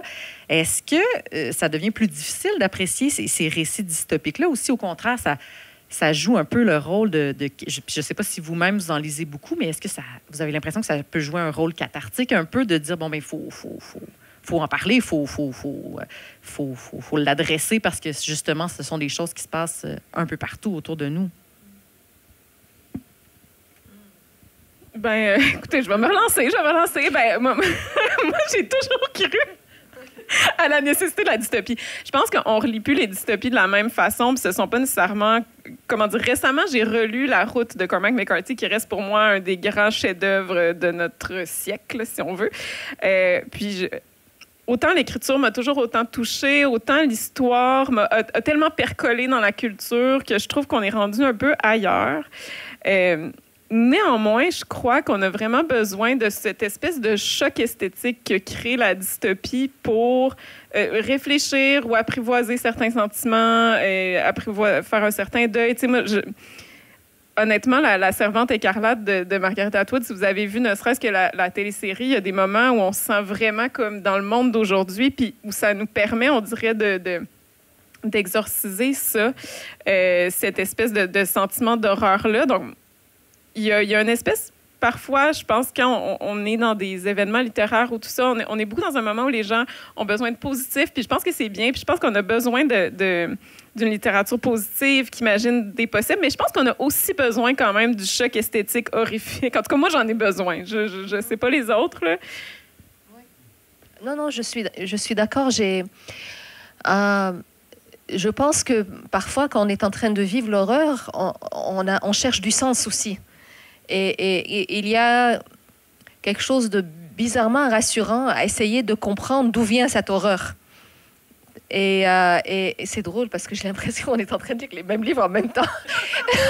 Parce que moi, quand Trump a été élu, je suis allée relire 1984 et je sais que je ne suis pas la seule. Et puis, tu sais, je l'avais lu quand j'étais adolescente, puis dans ma tête, c'était comme, ah oui, c'est un autre monde, une autre époque, c'était à l'époque du communisme et tout ça, c'est plus notre affaire. Et puis là, tu le lis. Il y a des choses qui sont mot à mot, franchement, c'est épeurant. Et même chose, drôle, je suis en train de lire The Road de Cormac McCarthy. Parce que quelque part, bon, j'ai écrit une utopie parce qu'en fait, justement, en Palestine, on est en train de vivre une dystopie. Et pour moi, c'était presque obscène de rajouter à ça, parce que franchement, ce qui est en train d'arriver maintenant, ça dépasse même mon imaginaire. Tu sais, en termes de méchanceté, en termes de violence, et ça dépasse mon imaginaire. J'aurais pas pu écrire une dystopie aussi terrible que ce qu'on est en train de vivre. Et donc, je voulais, au contraire, me donner l'avenir qu'on me refusait. Mais l'une de mes peurs, c'était justement de tomber dans une espèce de fantasme déconnecté de la réalité. Et donc, je me suis assurée que dans le roman, la part dystopique de l'évaporation, puis le mur et les colonies étaient quand même présentes. Ça, c'était très important pour moi. C'est que non, c'est pas tabula rasa. Non, on n'a pas une amnésie. Cette histoire, comme dit Louis-Carl, on ne peut pas échapper à cette histoire. On ne peut pas la mettre dans un tiroir et décider d'avancer. Sinon, on va simplement la répéter. Donc, il fallait qu'elle soit là, il fallait que je l'écrive, il fallait que les personnages vivent avec leurs fantômes. Pour revenir avec le lien avec ce que lisait Louis Carle, on ne peut pas échapper à nos fantômes. Il faut qu'ils restent avec nous parce qu'ils sont aussi nos guides. Et je pense que et donc la dystopie joue ce rôle-là. Il y a beaucoup de gens, qui lisent aujourd'hui les dystopies pour simplement essayer de comprendre qu'est-ce qu'on est en train de vivre. Et ce n'est pas les politiciens qui vont vous expliquer ça. Ils ne veulent pas, en fait, que vous sachiez qu'on vit dans une dystopie. Eux, ils veulent y aller, bon train, ça va, tu vois, et ils veulent même continuer, allez, on va remilitariser, Donc, si on ne lit pas les dystopies, on ne peut même pas analyser ce qu'on est en train de nous vendre, là, aujourd'hui, comme discours. Et je pense que c'est pour ça, c'est très important, comme disait à Christiane, on ne peut pas simplement vivre dans une espèce d'anesthésie. Et la littérature est là pour nous réveiller. Autant elle est là pour nous faire rêver, elle est là aussi pour nous réveiller. Et là, aujourd'hui, je pense que plus que jamais, c'est là qu'on va le trouver dans la littérature, dans l'imaginaire. Parce que les gens qui nous dirigent, eux, ils n'ont pas d'imagination et ça ne les intéresse pas. Et ils ont peur, justement, des gens qui ont de l'imagination à cause de ça. C'est pas pour rien. C'est pas pour rien qu'on coupe la culture. C'est pas pour rien qu'on attaque les artistes. C'est pas pour rien. On est dangereux parce qu'on ouvre l'imaginaire des gens. Et eux, ça ne les intéresse pas. Des gens qui peuvent penser, imaginer autre chose que ce qu'ils nous donnent à avaler. Donc, voilà. Merci, Yara. Oui, oui, c'est passion. Ça. Regarde, tu vas moi, je sais pas lire, alors je vais pas. Je peux pas rien ajouter après ça, honnêtement. Voilà. J'avoue que le discours enflammé de Yara. Merci tellement à vous trois. C'est vraiment formidable de vous écouter. Alors, on aurait le temps pour une ou deux, trois au moins, petites questions, parce qu'on a déjà 3 mains levées.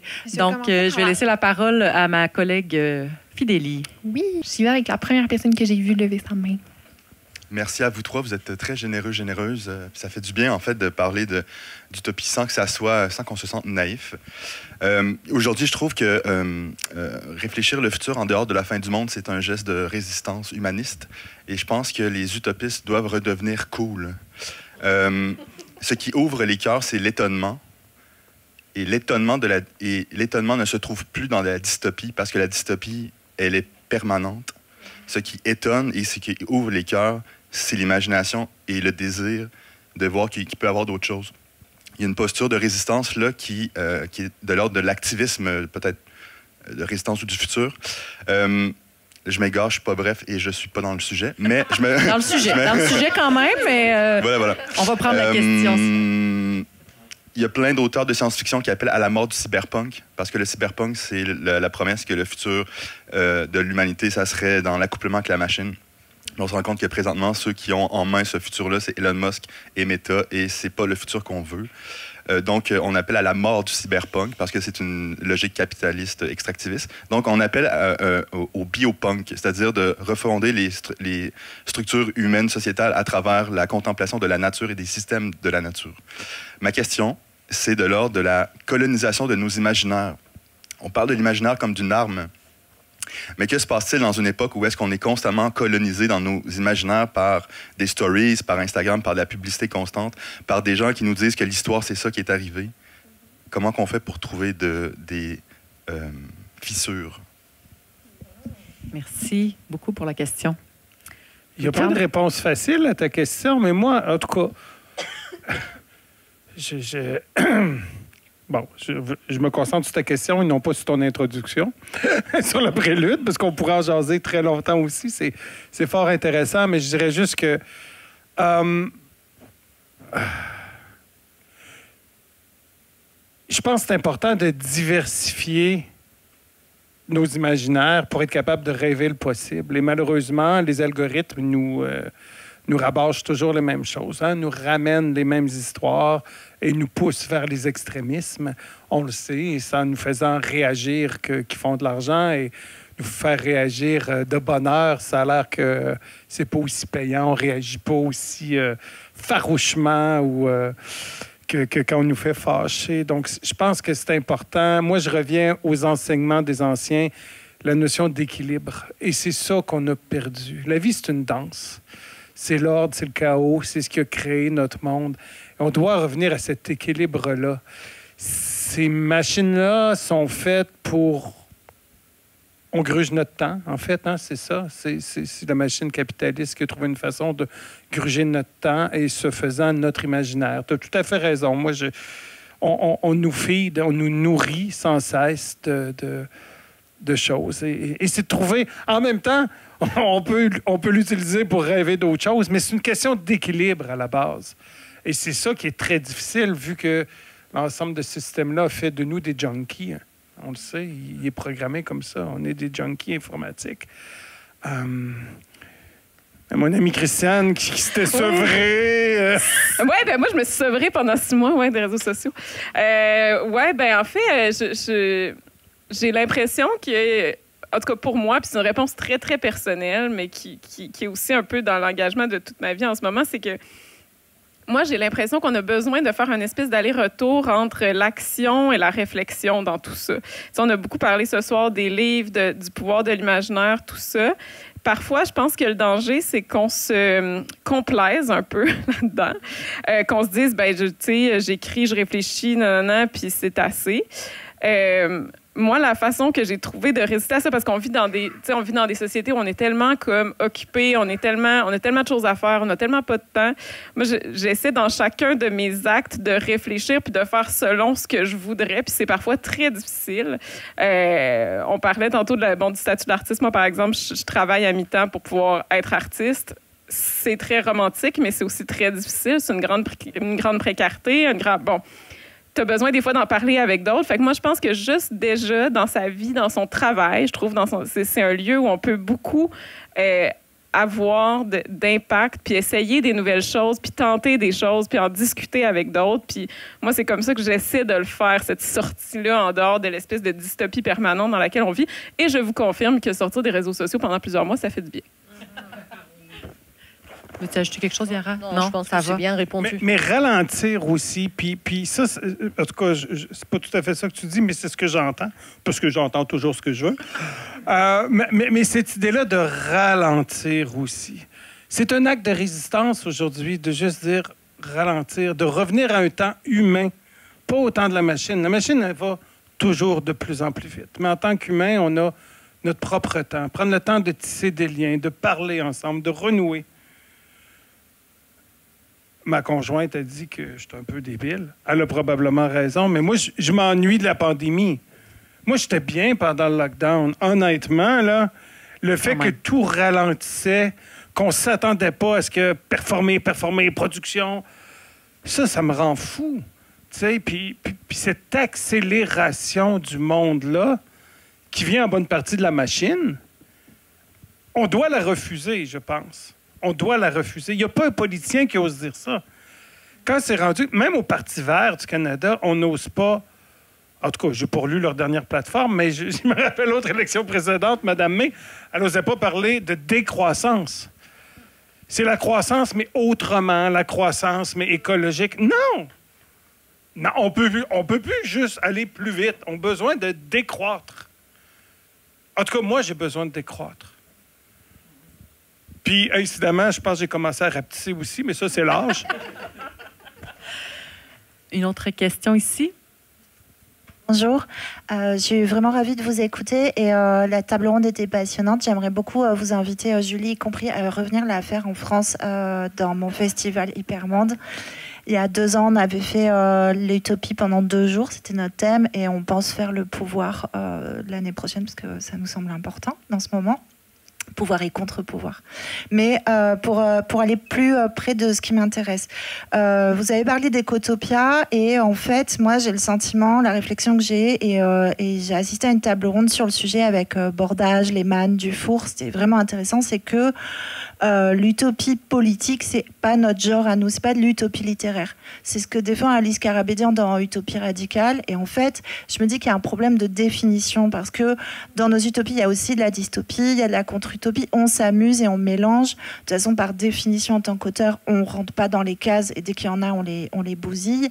Et finalement, est-ce que c'est pas à nous, justement, pour ouvrir l'imaginaire en ce moment, de s'inscrire dans la suite de Becky Chambers ou Emily St. John Mandel ou Jane Egland, enfin des anglophones qui réussissent à créer cette forme hybride et à l'imposer.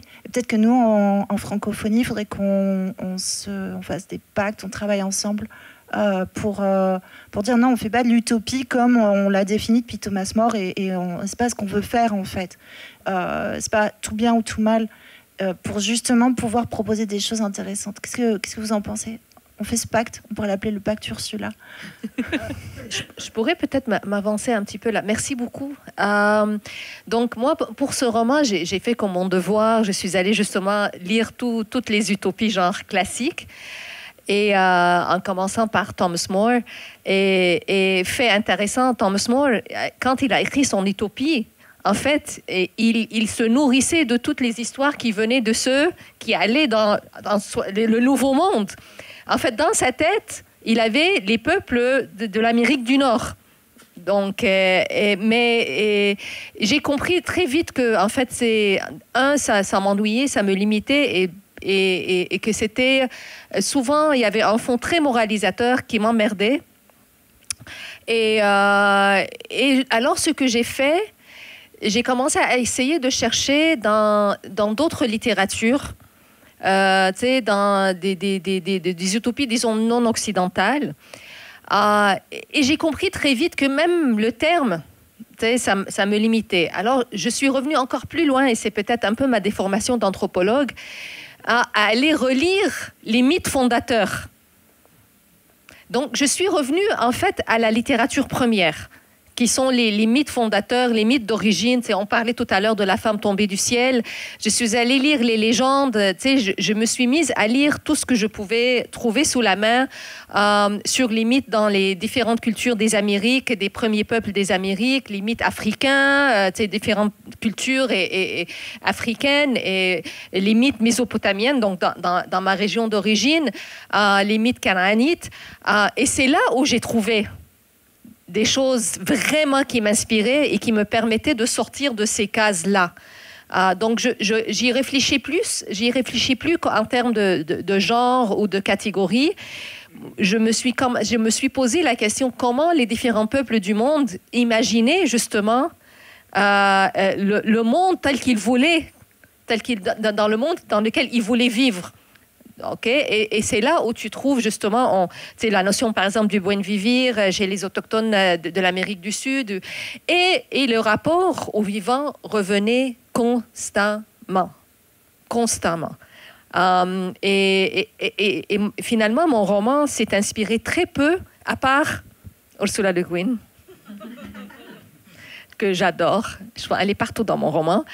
Et c'est inspiré très peu de ces grands classiques de l'utopie. Et c'était beaucoup plus grâce...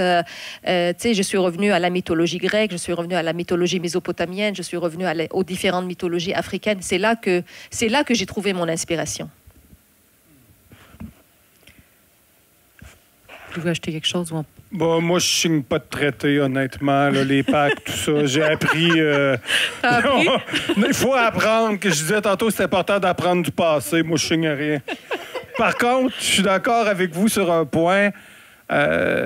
C'est sclérosant, ces catégorisations-là, et ça m'intéresse peu. Je pense que ça devient plus intéressant, justement, qu'on retourne aux textes anciens ou qu'on est capable de s'inspirer de différentes choses et de créer du renouveau, parce que c'est ça notre job en tant qu'artiste aussi, c'est de revitaliser. Ça fait des millénaires que les humains revitalisent leur mythologie, leurs vieilles histoires, mais pour être capable de donner du sens aujourd'hui, de retrouver dans le passé, dans les histoires d'hier, dans les mythes primaux, ce qui doit avoir du sens aujourd'hui pour nous donner des portes, des clés d'interprétation, mais aussi des portes de sortie. Moi, je voulais juste ajouter que utopie, en fait, ça veut dire... votre question est très intéressante. Puis d'ajouter pour le public que utopie, ça veut dire un lieu qui n'existe pas, en fait. Donc, c'est toujours une utopie, c'est toujours quelque chose vers quoi on est en marche. Puis l'utopie est toujours la dystopie de quelqu'un d'autre, en réalité. Donc, oui, je n'ajouterai rien, mais juste ajouter ça là-dessus. On est vraiment en train de très largement dépasser le temps qui nous avait été imparti, mais peut-être une dernière question, comme vous semblez encore vif et vive d'esprit. Peut-être une dernière petite question, Fidélie. Ah, parfait. Excusez-moi, je ne savais pas vu. OK. Tiawankine, Onhuateru, Louis-Carl, Yonhua, Rontonk, je te pose la question de la langue. Même dans le mot, j'ai pas lu tes œuvres malheureusement, mais j'entends même dans le mot kichige, j'entends comme une fusion entre l'algonquien et le quai de comme Jean Rwanda qui pour exprimer une location, une place. Donc, quel rôle jouent les langues dans la création de ton monde littéraire, et comment est-ce que à travers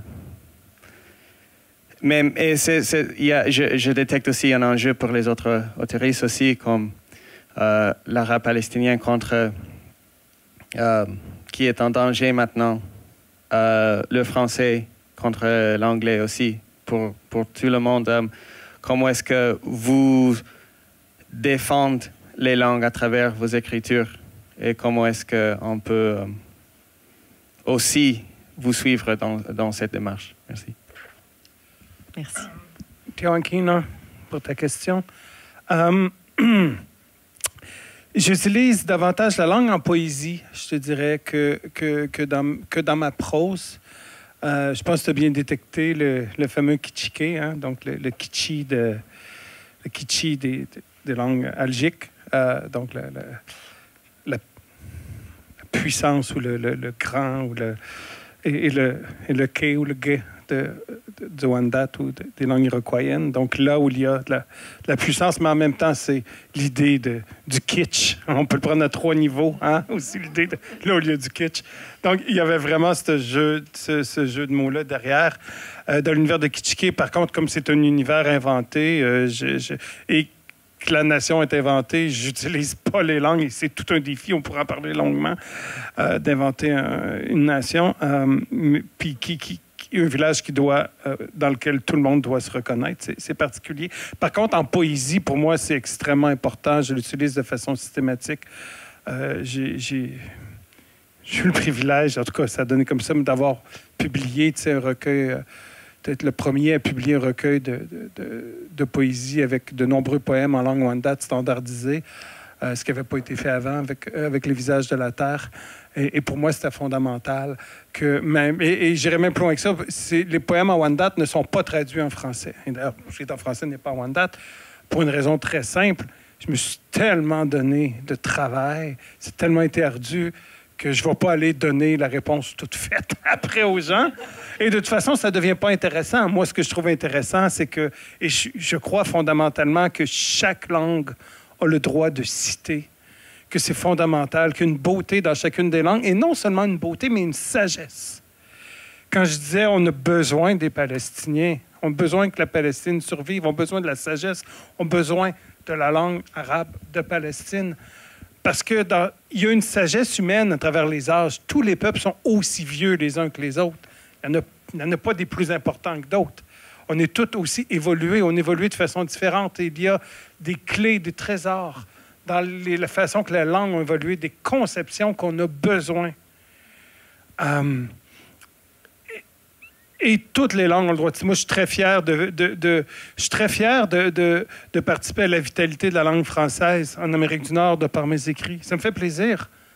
En même temps, c'est fâchant de voir que le gouvernement du Québec interdit nos langues. Loi 96, on peut pas afficher en langue Wendat ou en langue Innu-Aimun. C'est interdit. On va avoir des amendes. On ne peut pas parler au travail à l'extérieur des réserves dans nos langues. C'est grave. C'est la seule juridiction en Amérique du Nord, au Québec, où on interdit, on lutte activement depuis des décennies, depuis la loi 101, contre les langues autochtones. Et quand on dit ça, les gens nous disent, c'est pour nous protéger de l'anglais. Ah oui, c'est sûr que le fait d'interdire le Wendat et l'Atikamekw, ça vous protège de l'anglais. Non, c'est une vision coloniale, encore. Le gouvernement du Québec, c'est un gouvernement colonial qui lutte pour nous effacer, encore aujourd'hui. Pourtant, la majorité des Québécois sont des gens extrêmement ouverts. Et quand on leur dit ça, ça fait « Oh, mais pourquoi? » Oui, mais pourquoi? Ben, parce que vous avez réélu la CAQ, mais c'est pas avec le PQ que ça aurait été mieux non plus, on s'entend, là. Mais il faut être capable de rêver le futur. Et moi, quand je fais des recueils de poésie en Wendat, en français, je pense que je permets aux gens de voir... Ça ne menace pas du tout le français. Hein? Les deux langues, et j'essaie d'utiliser les beautés de chacune des langues pour dire ce qu'elles disent le mieux. Vous savez quoi, les langues autochtones, ce qu'elles disent le mieux?